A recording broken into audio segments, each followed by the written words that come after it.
Hugh White, great to speak with you again. Thanks for your time. Good to be with you, Scott. Thanks. So the Australian government has set up for the so-called Asian century paper coming. Hillary Clinton has written about America's Pacific century. What's going on?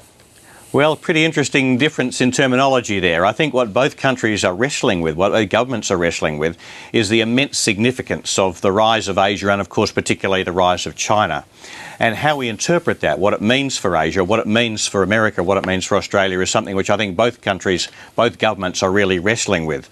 I think when Julia Gillard described it as the Asian century, I think she was, for the first time and very significantly, acknowledging to Australians just how profound this difference is going to be. Because the last century was an American century. By calling this the Asian century, she acknowledged that this is going to be a century in which Australia can rely less on American power than it could. I think when Hillary Clinton uses that phrase Pacific century, she's trying to kind of fudge that a little. She talks in the essay you mentioned about the rise of China and other countries in Asia and how important that is. She locates Asia as the most important foreign policy challenge for America, but she still doesn't want to, so to speak, concede the century to Asia. She still wants to see a very strong American role there. And how that plays out in America, how it plays out in Australia, I think is a really key issue for both countries. Now, in the essay, Hughes, the Secretary of State refers to the US's, quote, irreplaceable role in the region. Is it irreplaceable?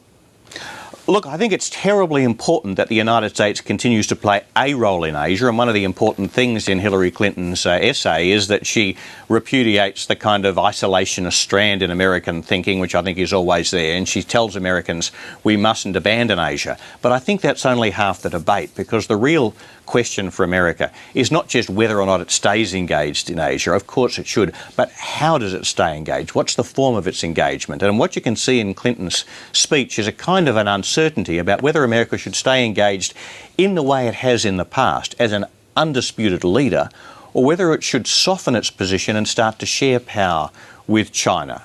And I think in the end, Clinton's speech, Clinton's essay comes down on the kind of retaining American leadership and military might side of that debate.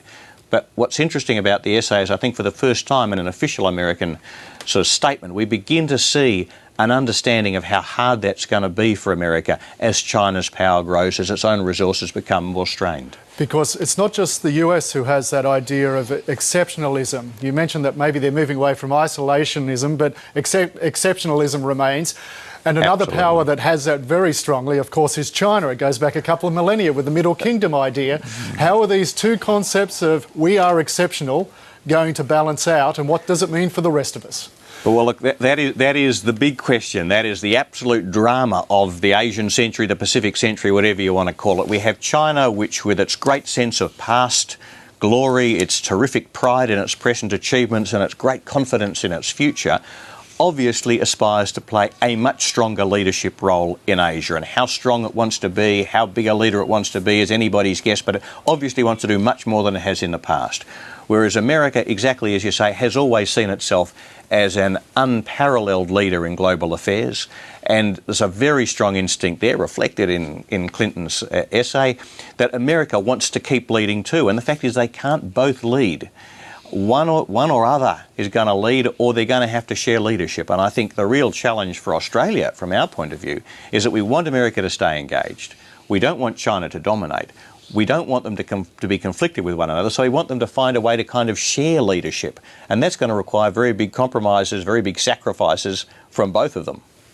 What part does the military dimension play in all of this? Once again, Hillary Clinton says it's far more advantageous to both sides, both major parties, to gain from cooperation rather than look to conflict. But nonetheless, with this intensifying interest in the region, one presumes there'll be intense military activity potentially as well. How will that play out between those two superpowers? Again, a really critical question. As you say, Clinton, I think a very important line in her article says that both countries have much more to gain by cooperation and competition, and she kind of shows a willingness to compromise with China in that part of her essay. At another part, though, she talks about maintaining American military strength and working more closely with friends and allies in Asia, including Australia, to resist pressures on the regional order. And she doesn't mention China there, but it's obviously China she has in mind. So I think there is a sense in which America is rebuilding its military strength in Asia to resist the pressure on its leadership posed by China. I think we can see that in a number of initiatives at the moment. And that is, if you like, the hard side of American policy. There is a sense in which America really is, on the military and in the diplomatic and political space, muscling up to try and contain China, just as in the economic space we're seeing some of these moves to respond to China's economic issues. So I think there is a risk that we're seeing America try to really strengthen its position vis-a-vis China, to resist the Chinese challenge to its leadership and try and preserve its own primacy in Asia, just as it used to in the old days. Now, Hugh, last week Malcolm Turnbull, in a speech that he gave to the London School of Economics, he looked at the West, notably the US, in turn looking to Beijing and the fact that many are asking questions about the rise of China. And he said, quote, "Too often we ask ourselves the wrong question." In other words, why are we declining relative to China when we should be asking, why are we not as good as we can be? What do you think of this argument?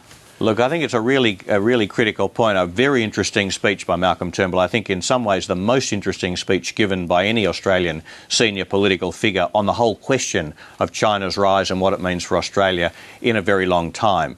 Because he did look at the strategic significance, the political and economic significance of China's rise in the long historical perspective.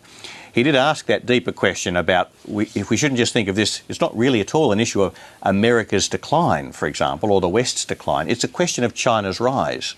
And we want to ask ourselves, why is China rising? What is China doing that's working so well? And I think the answer to that is simply exploiting the immense advantages of its huge population. We shouldn't be frightened by that. We shouldn't be surprised by that. But we shouldn't assume it's not going to have any consequences for us.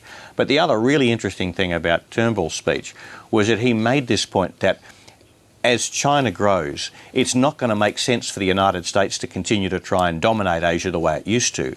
And it's not going to make sense for Australia to support America to try and dominate Asia the way it used to. It's going to make much more sense if the US and China can find a way to share power, to kind of balance one another out. Neither side will dominate. Both will have to cooperate with the other. And although there are some resonances of that in some parts of Clinton's essay and some sorts of the things that Julia Gillard's been saying, in other areas it's quite contrary to what Clinton and, for that matter, Gillard have said, and I think it's a very significant, quite courageous step forward from Turnbull. Hugh White, let me pose to you the same question the Australian government has posed in its terms of reference page for the white paper on the Asian century. What does Australia need to do to better prepare the country for the Asian century? Well, it's a very good question, and I think I certainly commend the government for having commissioned Ken Henry and his colleagues to do the white paper. It's a very tough question. The easy part, in a sense, is to say that we have to make sure that we prepare ourselves economically to take advantage of the immense opportunities that the rise of China, the rise of India, the rise of Indonesia, for that matter, offer for Australia. The harder part, I think the part that will really require their attention, is to ask, how do we prepare ourselves to live in an Asia which is no longer dominated by the United States? And this is completely new for us. Ever since Australia was settled by the British, 233 years ago, we've always lived in an Asia which has been dominated by our great and powerful friends, first Britain, then America. What we're talking about in the Asian century, what the Asian century means, what China's rise means, is that we're no longer going to live in an Asia which is dominated by our very close friends. We're going to have to deal in a completely different way. And I think the challenge is for Ken Henry and his colleagues and the government responding to what they produce to really explain how Australia should respond to that, and recognising that trying to hope that America can keep on dominating Asia even as China's power grows to equal and exceeds America is not the right answer. Trying to manage a maximum role for America in Asia consistent with managing the relationship with China is what it's all about. And I hope they really do engage with that question. Hugh White from the ANU, always terrific speaking with you. I thank you for your time tonight. It's my pleasure, Scott. Great to be with you.